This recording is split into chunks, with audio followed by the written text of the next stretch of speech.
Bem, boa tarde para vocês. Essa é a primeira vez que eu vou fazer essa palestra, é o assunto do meu livro novo, que demorou 2 anos para sair. Então, se der alguma coisa errada, vocês me ligam, tá? Que eu estou testando e um bom lugar para a gente fazer teste aqui com o Ricardo. Parabéns pelo evento, né? Acho que eventos como esse realmente fazem diferença no Brasil, criando uma cultura empreendedora. Acho que realmente tem que fazer a coisa acontecer. Bem, para quem não me conhece, eu sou um cara nerd, posso dizer que eu sou nerd, tenho muito orgulho de dizer que eu sou nerd. E eu sou um nerd que aconteceram 3 milagres na minha vida. O primeiro milagre foi conseguir me organizar e ter tempo, porque eu nasci totalmente do avesso, não tinha tempo para nada, então isso realmente foi um milagre na minha vida. O segundo milagre é fazer o que eu estou fazendo. Imagina para um nerd tímido falar em público, eu só falava para mim mesmo no espelho, então isso é uma coisa que realmente é um milagre. E a terceira coisa, acho que foi a mais difícil de todas, para um nerd feio do jeito que eu sou, é deixar de ser virgem, né? Isso realmente é um milagre para o nerd. Eu passei 2 anos para escrever esse livro e literalmente eu me vi no problema de que essas pessoas que eu entrevistei falavam, e eu também vivo essas coisas, que às vezes a gente não faz o que a gente deveria fazer.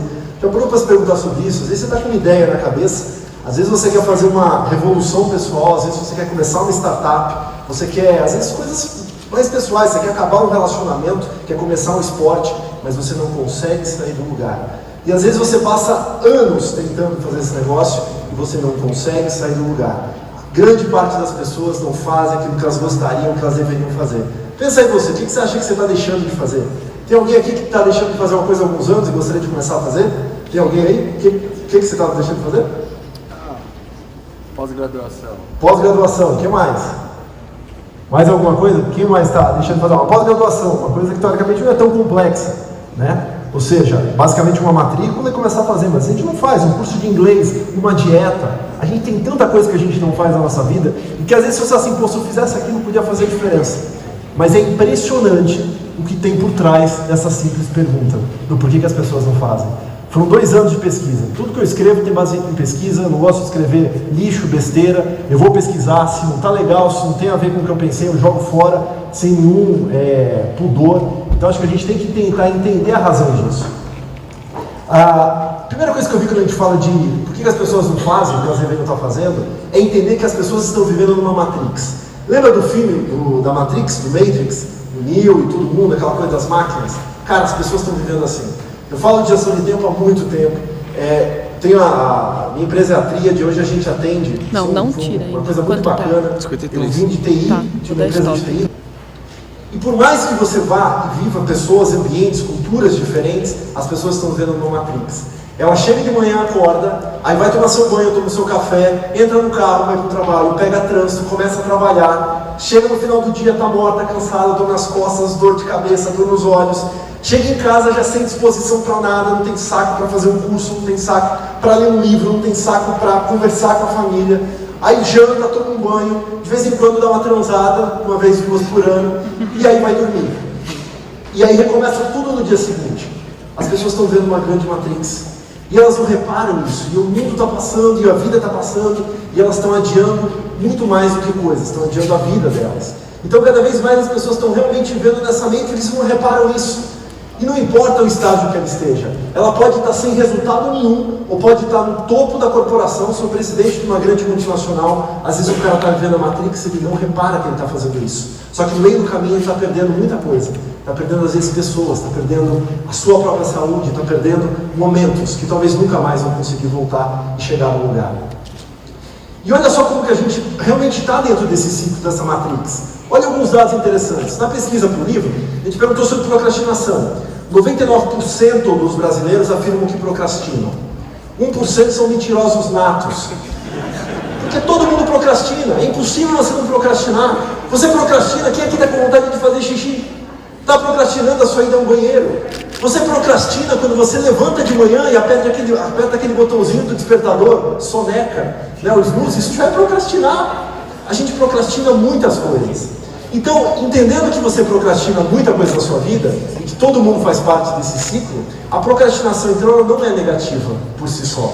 Nós temos uma procrastinação que até é positiva. Adiar uma coisa para outro dia não tem nada contra. Agora, tem procrastinação que faz mal para a vida, que faz mal para o resultado das pessoas. Um outro dado interessante, isso aqui do Medical Science, não lembro exatamente qual foi o jornal, mas 90% das pessoas que tiveram problemas cardíacos sérios e passaram por uma cirurgia coronária e fumam, são dependentes de comidas gordurosas, esses caras, mesmo às vezes chegando no fim do poço, passando por uma cirurgia que salvou a vida dos caras, 90% deles não mudam a sua alimentação, o seu estilo de vida, não param de fumar e continuam correndo risco. Olha que loucura! Então nem às vezes à beira da morte as pessoas mudam, as pessoas começam a fazer o que elas deveriam fazer. Isso é interessante porque não é o ciclo só da perda que faz a gente mudar, tem vários outros processos que fazem essa mudança acontecer. Uma pesquisa do Kaplan e do Norton, que fala sobre estratégia corporativa, ele mostrou que 90% das estratégias falham das empresas. Hoje, toda empresa é cheia de coisas, cheia de estratégia, cheia de meta, base, scorecard, você tem modelos de gestão super diferenciados. Isso é lindo e maravilhoso. Às vezes eu chego numa grande corporação, a gente olha, eles me mostram um plano estratégico, um mapa de metas, e fala, putz, fantástico, um rocket science, aí você tem que instalar um software para aquele negócio. Aí você pergunta, no final do ano, quanto disso foi executado? É 10, 15, 20, 30%. E não por causa da estratégia ser ruim, não é isso, é porque as empresas e as pessoas não conseguem fazer a coisa acontecer. Primeiro porque não tem tempo, obviamente, né? Se focam numa rotina frenética, num dia a dia dessa matrix louca, e o que é importante de verdade não é feito. Segundo, porque simplesmente às vezes eles não sabem o que deveriam fazer para atingir a estratégia. Isso é muito comum hoje nas pequenas, médias e gigantescas corporações. Uma outra pesquisa que a gente fez com a revista Época, com a revista Você S.A., sobre como que o brasileiro ele utiliza seu tempo, a gente perguntou, você enrola durante o horário de expediente? Era a primeira pergunta da pesquisa, respondida por mais de 3 mil brasileiros de 22 estados. Aí tinha lá, 0 minutos o cara não enrolava, 5 minutos, 10 minutos. Gente, 80% dos brasileiros afirmaram que enrolam de 30 minutos a 3 horas por dia. Aí a gente perguntou, mas o que você enrola durante o horário de expediente? E detalhe, mais de 90% das respostas da pesquisa que estavam online foram respondidas durante o horário de expediente. O cara joga, o cara vê redes sociais, o cara simplesmente não faz nada. Tem gente que vê pornografia. 2% afirmaram que fazem sexo virtual durante o horário de expediente. Olha que absurdo, se a tua empresa tem 100 funcionários e tiver 2 com as carinhas assim, ó, estão lá na sacanagem. É um absurdo. Aí reclamam que não tem tempo, mas será que não tem tempo? Ou será que estão usando muito mal o tempo que eles têm? E aí a gente começa a entender o seguinte, qualquer coisa que um ser humano busca na sua vida, uma empresa também, está baseada em 2 grandes pilares. Se a gente dissesse que a vida é uma balança, de um lado nós teríamos a palavra resultado, e do outro a gente teria a palavra equilíbrio. Resultado tem a ver com qualquer coisa que você consegue obter. Você obtém uma graduação, é um resultado, você atinge uma meta, é um resultado, seu carro que você quer comprar, que é o teu sonho, é um resultado, o teu ganho financeiro, tuas metas financeiras são resultados. E na outra balança, o que a gente tem? A gente tem o equilíbrio. O equilíbrio tem a ver com a sua harmonia, de você estar bem com você mesmo, de você usar o tempo para as coisas que te dão prazer, de você ter a realização pessoal, profissional, de você falar o seguinte, está valendo a pena viver. Eu estou usando meu tempo legal, estou fazendo as coisas que deveriam acontecer. Isso tem a ver com equilíbrio. Só que essas 2 coisas são muito simples, mas apesar de a gente saber entender esses 2 princípios, o que se vê hoje é um constante desequilíbrio desses 2 itens. Só que o que é uma pessoa produtiva de verdade? Ele fala assim, esse cara é produtivo. Esse cara é o presidente da empresa, ele gera resultado, faz a empresa crescer 3, 4%. Ele é um cara produtivo? Não dá para a gente afirmar isso. Porque produtividade de verdade, ela é uma equaçãozinha que tem a ver com o seguinte, lá em cima, resultado mais equilíbrio, ele tem que ser muito maior do que a minha perda que eu tenho no meu dia a dia, perda financeira, perda de oportunidades, perda de negócios, perda de gestão pessoal e o meu estresse. Às vezes as pessoas têm muito mais perda de estresse do que resultado de equilíbrio. Se a gente fizer uma divisão simples dessa, quando a gente for ver, a pessoa está realmente às vezes trabalhando muito, até atinge um resultado, mas não tem o resultado que ela deveria de verdade. Ela não é produtiva, é uma falsa produtividade. Então a produtividade é um conceito muito mais amplo, complexo, para a pessoa estar realmente plena. E a partir desses 2 conceitos, então dá para a gente criar uma matriz. Ou seja, uma matrix como a do filme, mas uma matrix que pode definir a vida como as pessoas estão hoje.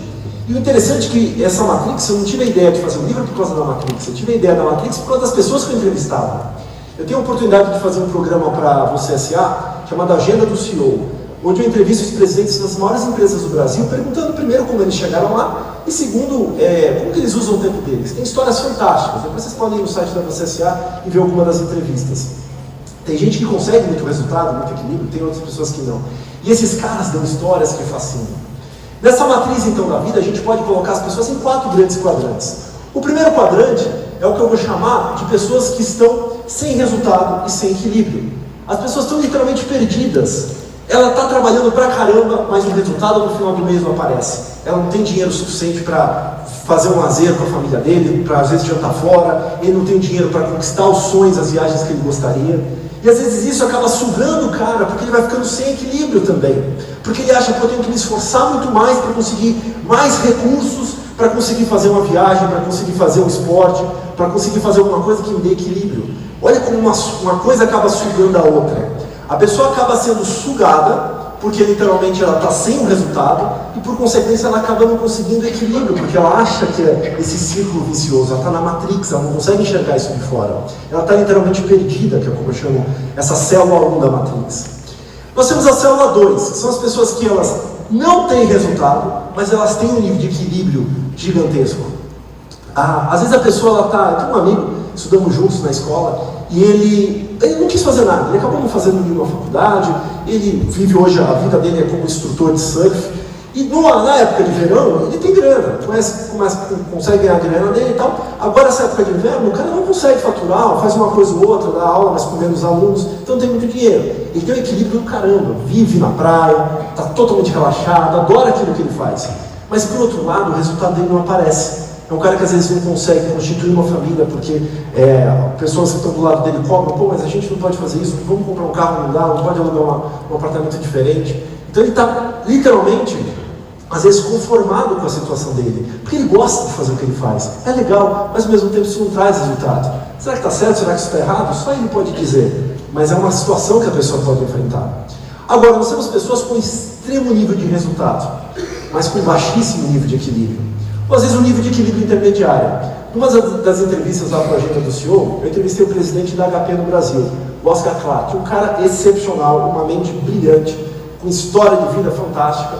E no meio do vídeo ele falou o seguinte, ele é um cara que tem resultado, obviamente dá para ver o presidente da HP, mas no meio da entrevista, olha, mas eu ando mal, eu estou mal aí, minha saúde não anda muito boa, minha mulher falou que eu tenho que fazer esporte, mas está difícil, eu fico aqui até altas horas da noite, eu fico trabalhando demais, levo trabalho para casa, sábado, domingo, fico com 2, 3 celulares, eu estava na entrevista com 2, 3 celulares apitando, ou seja, o resultado dele está ótimo, mas o equilíbrio dele está ruim. O legal é que ele conseguiu identificar isso, está fazendo um processo de mudança que ele encontra na matéria.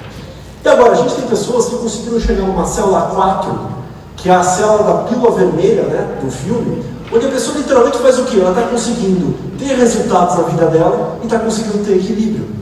E não significa que aquela pessoa que conquistou o seu primeiro milhão. Não tem a ver diretamente com o dinheiro, tem a ver com o resultado que ele está se propondo a atingir na vida dele.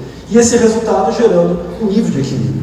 Eu coloquei 2 exemplos no meu livro, tinha vários, mas eu escolhi 2 caras interessantíssimos. Um deles, que eu tive a oportunidade de conhecer, ele é um dos bilionários, entre a lista dos bilionários americanos, é um cara chamado Jeff Taylor. Vocês já ouviram falar do Jeff Taylor? O Jeff Taylor fundou um site chamado Monsters.com. Foi o primeiro site de currículos dos Estados Unidos e do mundo. Não sei se vocês já ouviram falar do Monsters. O cara é simplesmente, eu chamo ele do monstro em pessoa. Uma simpatia de cara, conseguiu uma fortuna inestimável. Hoje ele conseguiu o resultado da vida dele com um nível de equilíbrio absurdo. Ele para de trabalhar e assim, está 6, 7 horas da noite, eu não estou mais aqui. Eu vou para casa, vou ficar com meus filhos, com a minha família. Ele é DJ por hobby, então ele investe na vida de DJ, faz esporte, tem tempo para a família, que às vezes tem 2 filhos que não convivem com ele, então ele vai ver os filhos. Ou seja, o cara conseguiu fazer, realiza muito com nível de equilíbrio muito grande. E várias outras pessoas conseguem fazer isso. E o que esses caras conseguem fazer é o que é interessante. Porque eu não tinha ideia, como que esse cara conseguiu fazer esse negócio de equilíbrio e resultado? Aí a gente vai entender o seguinte, que a primeira coisa que a gente precisa fazer é treinar o nosso mindset. Mindset é como o nosso cérebro trabalha, o cérebro é impressionante. O cérebro desses caras que eu entrevistava com o resultado de equilíbrio parecia diferente dos outros. Eles tinham um nível de capacidade mental para lidar com os seus problemas, de fazer o seu dia a dia acontecer, como poucas pessoas conseguiam fazer. Aí eu falei, será que isso é um dom da natureza? O cara nasceu com um QI avantajado? E aí você começa a pesquisar, você vê que não tem nada a ver com QI. Tem uma psicóloga americana chamada Carol, de Stanford, E ela diz o seguinte, que o cérebro tem duas formas de funcionar. Você pode ter uma pessoa que tem um cérebro que ele se expande, um cérebro que cresce, e um cérebro que é reativo, que a pessoa não consegue evoluir com o seu mindset, com o seu modelo mental. E o que ela diz é o seguinte, se você pegar uma criança, por exemplo, de 10 anos de idade, e colocar ela para fazer uma prova, assim, olha, a sua capacidade de inteligência, o seu QI vai determinar a nota na sua prova. Às vezes você fala assim, você é burro. Isso é um maior erro, porque isso cria um cérebro limitado, a pessoa se limita no que ela já tem no seu QI. Agora, se você chegar para essa criança e falar diferente, falar o seguinte, olha, a tua nota na prova, ela vai estar diretamente relacionada ao seu nível de esforço. Quanto mais esforço, mais nota. E essas pessoas, é impressionante como esses caras falam isso. O Jeff Taylor, ele fala assim, quanto mais eu consigo investigar um negócio, gerenciar o meu negócio, mais resultados financeiros eu consigo obter. Ou seja, não depende de situações de mercado, de fornecedores externos, depende da sua capacidade de esforço colocada dentro da operação. Tem vários fatores relacionados a isso. Impressionante, fiz isso com meu filho. Meu filho tem 12 anos. Ele estava mal de gramática. E eu sempre falo, pô, Gabriel, tem que estudar gramática. Pô, você não sabe gramática, tem que perguntar para o teu tio, que é jornalista, não sei o que. Vai lá, tem que estudar. Para com isso. Só falava assim, Gabriel, o teu nível de nota é o nível do seu esforço. Quanto mais esforço, mais nota você tira. Se esforçou, tem nota. Não se esforçou, nota baixa. Quer apostar? Pô, vou apostar assim. Se eu estudar esse negócio aqui, pai, 2 horas por dia, e eu tirar uma nota superior a 7, o que você faz comigo? Eu falei, você escolhe. Aí ele queria lá um negócio no aniversário dele, tá perto, ele falou, beleza, ele quer viajar para um lugar, eu falei assim, beleza, se você tirar a tua nota, já que você está mal, você vai conseguir isso, depende do teu esforço. Eu estava certo que ele ia conseguir a nota, porque ele estava mal já 3 anos em gramática, sempre foi mal. Já falei para minha mulher, fica fria, tranquilo.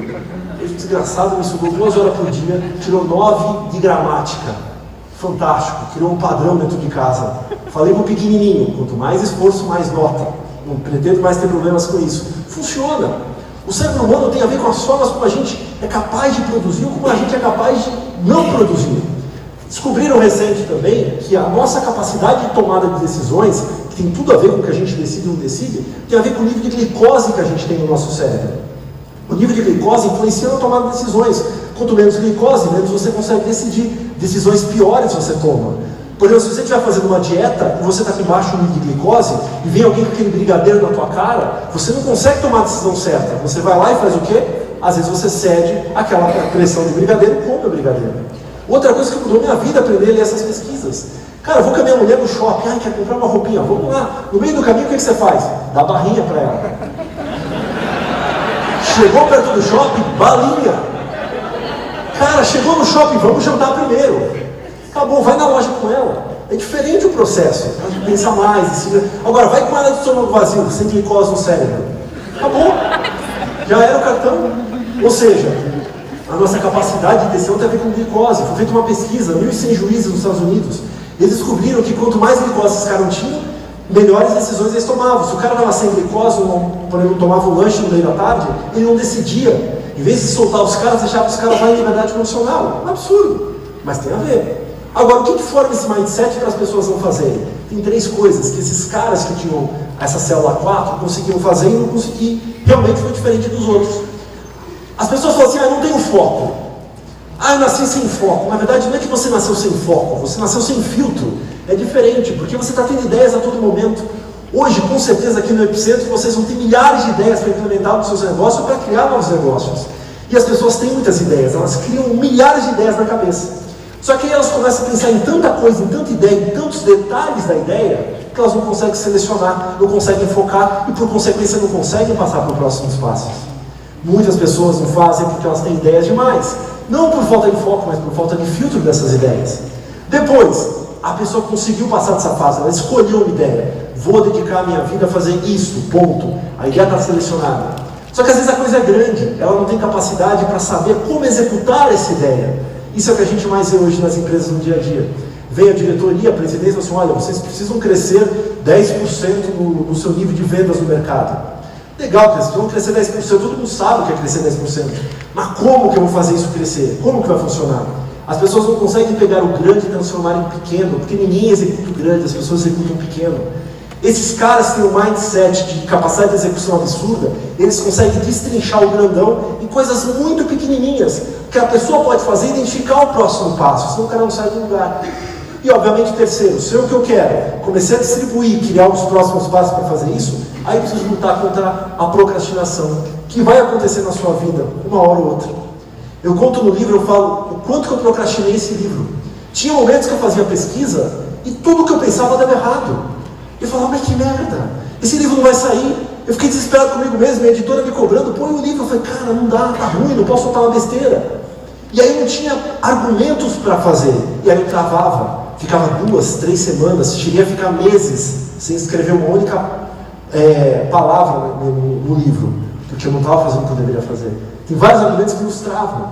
E aí alguma coisa te desperta para fazer essa coisa acontecer. Tem vários modelos, várias técnicas testando isso. E aí você começa a despertar e começa a fazer novamente. E quando você vê, a coisa sai.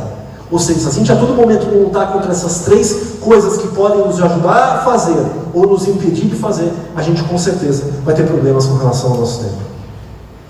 E principalmente com relação à nossa capacidade de fazer o que a gente deveria fazer. Bem, o Ricardo falou, a gente tem que provocar as pessoas. Eu acho que, se eu quiser gerar uma provocação para vocês, eu falaria o seguinte: ajude uma pessoa, de preferência que seja alguém importante na tua vida, a ter mais tempo, a ter mais resultados, a ter mais equilíbrio. Porque assim a gente só dá valor para as coisas quando a gente já não tem mais. E aí às vezes é tarde demais. E eu vivi essa situação no ano passado. Meu pai, um cara super zen, mestre yogi, super tranquilo, e a gente falava, pai, vai fazer um check-up. Vai fazer um check-up. Não preciso de check-up, estou bem. Nunca vou no médico. 5 anos sendo médico e se gabando disso. De repente ele levanta um belo dia, desmaia, todo mundo corre com ele para o hospital, ele teve um AVC. Porque ele tinha pressão alta congênita há 5 anos, que ele não ia no médico, ele não sabia disso. E essa pressão alta congênita gerou um AVC nele. Passou por maus bocados, se recuperou, mas e a culpa de você ter falado, eu devia ter insistido mais com meu pai? Eu falo sobre isso para as pessoas, para os executivos, faço os caras mudar, eu fiz meu pai mudar. Podia ter perdido meu pai, não perdi. Mas a gente só dá valor para as coisas que a gente não está mais do lado. Ajuda a pessoa a mudar. Pode ser uma coisa muito simples, como fazer um check-up. Pode ser uma coisa muito simples, a dar valor para as pequenas coisas que a gente já tem, mas a gente não consegue enxergar. Porque a vida passa rápido demais. Se a gente não aproveita, se a gente não diz obrigado, te amo, puxa, valeu, realmente quando a gente vê, a gente fala, a vida está correndo. E realmente está correndo para muita gente. Lá o pessoal da Incuba lançou a minha página lá no Facebook, ficou muito legal. Eles criaram um teste lá, que as pessoas podem testar como elas estão usando o tempo delas. Eles podem passar, faz o teste e o cara vai ver, fala, putz, estou usando mal o meu tempo. E tem um monte de artigo de e-book que o cara pode baixar, vídeos, para te dicas sobre isso. Bem, usei meus minutinhos aqui, era isso que eu queria passar para vocês. Está aqui os meus sites, meus contatos, estão no Facebook. Esse livro aqui é o meu livro novo. Eu vi ele hoje pela primeira vez, acabei de comprar ele na livraria, não tinha visto, a editora foi muito eficiente em mandar para cá. Eu vou estar autografando aí no final. Valeu, realmente quando a gente vê, a gente fala, a vida está correndo. E realmente está correndo para muita gente. Lá o pessoal da Incuba lançou a minha página lá no Facebook, ficou muito legal. Eles criaram um teste lá, que as pessoas podem testar porque elas estão usando o tempo delas. Eles podem passar, faz o teste, o cara vai ver, fala, putz, estou usando mal o meu tempo. E tem um monte de artigo de e-book que o cara pode baixar, vídeos, para te dicas sobre isso. Bem, usei meus minutinhos aqui, era isso que eu queria passar para vocês. Está aqui os meus sites, meus contatos, estão no Facebook. Esse livro aqui é o meu livro novo. Eu vi ele hoje pela primeira vez, acabei de comprar ele na livraria, não tinha visto, a editora foi muito eficiente em mandar para cá. Eu vou estar autografando aí no final. Obrigado pelo tempo de vocês e use o tempo com sabedoria, porque é a única coisa que nunca mais vai voltar na vida. Todo o resto volta, saúde volta, dinheiro volta, amigos voltam, empresa volta, até sogra volta. Mas tempo mal usado nunca mais vai voltar. Obrigado.